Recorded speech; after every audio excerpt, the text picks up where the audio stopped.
que usted ni siquiera sabe si necesita, si una persona como un inspector no me ha dado un concepto previo. Aparece acá una persona competente o calificada, términos muy de las normas ANSI, muy de las normas ASME, muy de las normas OSHA. ¿Y quién es eso, Humberto? ¿Por qué pones un término que no está en la norma? Hemos hablado acá durante este webinar de la calidad del agua, por ejemplo. Ahora, ¿quién garantiza la calidad del agua? ¿Quién es el que dice cómo o qué aditamentos o qué químicos debo aplicar al agua para que esté bien? Pues claramente no va a ser el operador. El manual del fabricante me dice cuáles son los parámetros. Pero entonces, ¿cómo hago para saber el agua del acueducto o el agua del pozo subterráneo, qué calidad tiene y qué aditamentos debo colocar para garantizar su calidad? Pues lo va a hacer una empresa o una persona con la competencia adecuada. ¿Cierto? Entonces, estuvieron hablando, el ingeniero Armando nos decía, Humberto, los soldadores que deben hacer esto tienen una calificación. Hombre, personas que tienen una competencia específica para un rol específico dentro de los procesos de operación o mantenimiento. Entonces, sí tenemos personas competentes y sí tenemos personas calificadas que interfieren directamente en la seguridad de la caldera. Un mal proceso de soldadura, un mal aseguramiento del proceso de soldadura nos puede afectar de manera seria. El administrador de programa que le hemos mencionado, y miren que aquí coloco dos que nadie considera y que quiero que a través de este webinar podamos analizar su impacto. Hemos tenido la oportunidad de acompañar a diferentes organizaciones en este tiempo y hemos encontrado situaciones como calderas que no poseen documentación y que el vendedor se niega a entregar documentación. Hemos encontrado calderas cuyos documentos de soporte, los documentos que le entregaron al cliente de soporte, tienen fallas críticas, como por ejemplo en la foto se observa que hicieron una prueba aerostática, pero es evidente en la foto que ese no es el equipo que posee el cliente. Es decir, todo el dossier de su caldera tiene elementos que no son consistentes con el equipo que a él le entregaron. Digamos, no quiero llevarlo a semejante escenario, pero para mí hay una falsedad en la documentación que está entregando el fabricante. Hemos encontrado escenarios, o más bien, realmente aquí sí tengo que decir, nos han mencionado escenarios de entregas de calderas que no son de primera, que no son nuevas, que son calderas remanufacturadas, que son calderas que estuvieron durante semanas, meses, años en un parqueadero y simplemente las ponen bonitas, las pintan, las dejan en condiciones externas aceptables para vendérsela a un cliente como una caldera nueva, como una caldera repotenciada, o digamos, bueno, en fin. Y entonces ahí miren cómo entra a jugar el fabricante y los distribuidores cuando hay un cambio de tecnología. El ingeniero Daniel nos mostraba esos cambios de tecnología, los cambios de quemadores, cómo estoy haciendo esos análisis de riesgo, cómo ese vendedor me dice las ventajas, las desventajas, los riesgos nuevos que aparecen al incorporar nuevas tecnologías, los riesgos que desaparecen.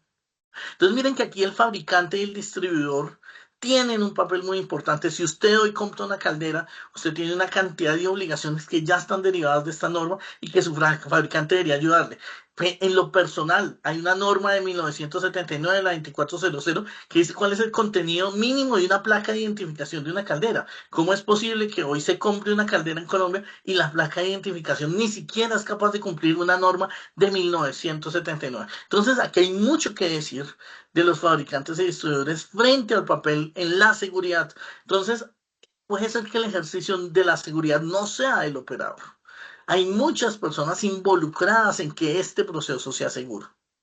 Y miren que aquí por fuera, y lo coloco por fuera porque no tiene que ver con el día a día de la caldera, pero creo que todos tuvieron la oportunidad de escuchar al ingeniero Germán de una organización que uno dice, oiga, tiene altos estándares. Entonces todo su tema de mantenimiento es manejado a través de una herramienta SAP, etcétera, todo el tema del inventario y demás. Pero encuentra uno que, ¿cómo hace el de compras para saber qué compra? Es más, ¿Cómo hace la organización para saber qué compra? Y entonces ahí hay unos retos, porque resulta que cambiar un tubo de una caldera, cambiar una pared de una caldera, cambiar el cuerpo de una caldera, cambiar el quemador de una caldera, el repuesto de un quemador, ¿listo? Algún elemento de la electrónica de la caldera, el PLC de la caldera, pues resulta que no es una compra menor. Es una compra que requiere un nivel de especialización muy grande. Y ese nivel de especialización, la pregunta es cómo la persona de compras me está garantizando que se compra lo que se tiene que comprar y que quien lo vende está entregando los documentos adecuados. Porque cuando tenemos que hacer una reparación tenemos que tener un dossier y ese dossier está quedando con las evidencias que necesito, está quedando con los certificados, ejemplo del acero que estoy comprando. Ese tipo de elementos deben estar controlados desde el departamento de compras. Entonces, miren que no es solamente operaciones, no es solamente mantenimiento, sino que hay otros involucrados. El almacén. Entonces, en almacén aquí hay cosas tan importantes en controlar como resulta que las válvulas no se pueden tener. No, pues es que yo compré unas válvulas. Cuando yo compré la caldera como la compré en Estados Unidos, pues yo de una vez me traje 20 válvulas, todavía están buenecitas en el almacén. Pues resulta que no es cierto. Las válvulas, así sean elementos de acero, usted dice, Humberto, pero venga, mientras no se oxiden eso, mientras estén allá metidas, no, resulta que tienen una vida útil dentro de un almacén. Entonces, deben ser verificadas en esos procesos. Entonces, ¿cómo un almacén más? ¿Cómo almacena los repuestos que tenemos? Entonces, la lámina de la caldera, eso, así como cuando uno va por una ciudad importante, los que viven en Cali, los que vivimos aquí en Bogotá, en cualquier ciudad capital, uno a veces va por una avenida y ve una lámina de acero afuera y uno dice, oiga, tan raro, no se la roban. No, esas 2, 4, 6 toneladas que pesa esa lámina que está tirada en la calle, pues no se la roban, la ferretería no le da miedo dejarla en la noche afuera porque dice, ¿quién se va a venir y se va a robar esas 6 toneladas? ¿Mm? Pero como vemos que la lámina queda tirada en la calle por parte de la ferretería, creemos que la lámina de la caldera también la podemos dejar ahí. Entonces, no, ya, esta fue la que sobró esta reparación, dejémosla y guardémosla para la próxima reparación. Pero está tirada en el almacén, por allá en el potrero, que está en la parte de atrás, porque como esa lámina no la iba a usar sino hasta dentro de 5 o 10 años, pues se queda allá, sometida a la intemperie, sometida a la corrosión, tubería mal apilada, tubería a la intemperie, que cuando la va a utilizar a la vuelta de 2, 5, 10 años, es una tubería que ya no cumple las características de que debería cumplir porque no fue bien almacenada. El personal de salud y el personal de higiene, obviamente los médicos que nos hacen las evaluaciones físicas y mentales de los trabajadores, sobre todo aquí por una posibilidad que hoy, digamos, por las tecnologías no necesariamente es tan cierta, pero que igual la norma nos exige que hagamos un estudio de higiene para evaluar el nivel de estrés térmico que puedan tener las personas que trabajan en calderas. Y miren aquí, volviendo a la conversación que tenían con Héctor Manuel de capacitación. ¿Quién me está formando o quién me está evaluando? Pregunta para que se hagan. La norma de competencia laboral en la que ustedes le están diciendo al SENA que le evalúe su gente, ¿ha contemplado los cambios que exige la resolución 1857? Porque excelente tener una competencia laboral, pero desactualizada. El formador que me está formando cumple los requisitos. Héctor Manuel les mencionó el decreto 1072, pues se le olvidó decir una pequeña cosita. Para poder dar formación en el tema de calderas, en cumplimiento del decreto 1072, debe participar una persona u una organización que tenga licencia en seguridad y salud en el trabajo. Humberto, pero ¿y el fabricante? Fantástico el fabricante. ¿Por qué no lo involucramos en un proceso más amplio? Entonces, es simplemente entender qué debo cumplir y cómo lo voy cumpliendo. Recursos humanos. ¿Por qué? Porque seguramente es quien contrata a las personas, quien busca la experiencia en estas personas. Recursos humanos, quien determina los procesos de capacitación que debo cumplir. Entonces, para recursos humanos es clave estar en un espacio como estos, entendiendo, venga, ya, entonces no necesariamente tengo que buscar en el SENA, puedo contratar una empresa. Pero pilas que Humberto dijo al final que la empresa tenía que tener una licencia de SST, o yo podía sumar, tener una sumatoria de capacitaciones que me permitiera dar cumplimiento a los requisitos de la norma. Entonces, al final, para responder la pregunta con la que inicié, ¿de quién es la responsabilidad de la seguridad en calderas? Pues no tiene una sola respuesta. Es la suma de responsabilidades y el cumplimiento de la suma de estas responsabilidades la que garantiza la seguridad en las calderas.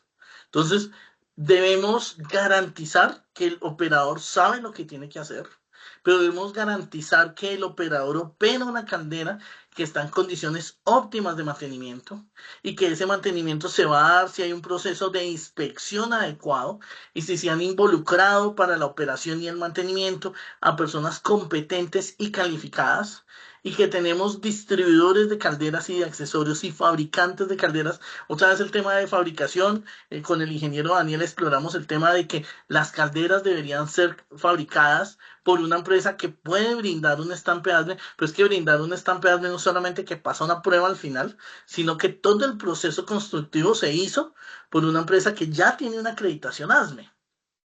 Pero cuando uno va y mira, realmente la caldera está fabricada por una empresa en X ciudad del país, de la cual no conocemos su trazabilidad y su trayectoria y los procesos que utiliza.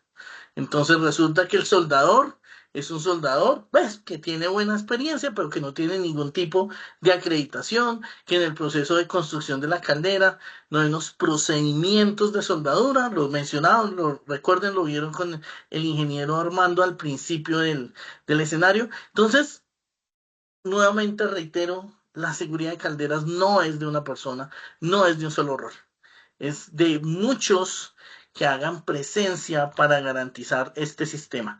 Yo, la verdad, no les quiero quitar más tiempo. Agradecimiento infinito a ustedes que nos acompañaron hasta esta hora, que estuvieron acompañándonos un poco más de una hora arriba de lo que teníamos proyectado.